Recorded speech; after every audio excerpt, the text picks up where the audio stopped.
Hello again, everyone. Ambassador Terry with another interview that you're really going to. This is really interesting. What are you doing interview? Welcome, Alexandra Sin. I met you in Spain when we were at a conference, and I'm just so glad that you were able to come on. Thank you so much for having me, Terry. It was indeed wonderful to meet and to talk at this conference. I'm so happy to be here. Absolutely, absolutely. Ladies and gentlemen, we've got a little different take on conscious law. What has conscious law and lawyers got to do with anything? They're supposed to be in there tough.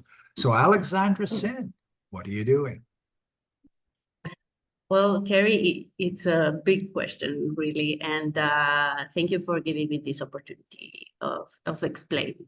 Okay, so I'm a lawyer and I'm specialized in business and commercial law, but I'm practicing right now what is called conscious law, and also I am a coach for lawyers. What does this all mean?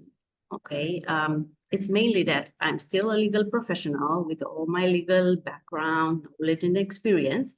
But on top of that, I incorporate in my practice what you would call the holistic approach that comes from my own path of self-discovery, of spirituality, and what we in Spain would call alternative therapies.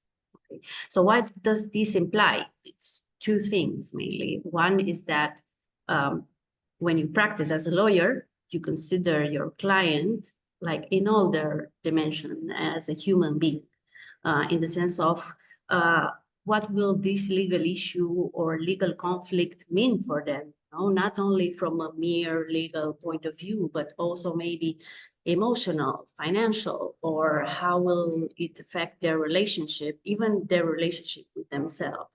So you just pose questions to the client that make them aware of this aspect, to take it all into account. And the number two is to see or perceive the legal conflict or legal issues or even legal steps, if you don't have a conflict, or formalities are like an opportunity for growth, you know, for having maybe another perspective on what they would want to create, what would they want to solve, you know, not quickly or superficially, but as a conscious act of creation, we would say, okay?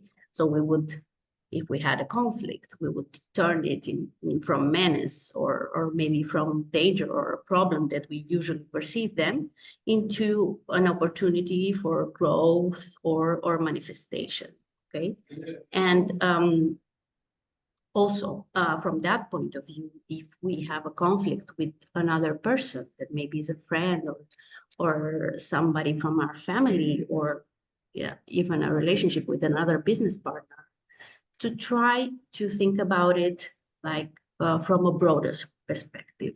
Why does this come to me? Like taking into account, and that's what conscious law means, take into account what we would call the spiritual or the natural laws, like attraction, correspondence, and cause and effect, and get us to reflect on why did we create or attract this, or how could I use the situation to improve my life, you know, to try to understand what is teaching me and what will be my ideal way of managing all this, okay?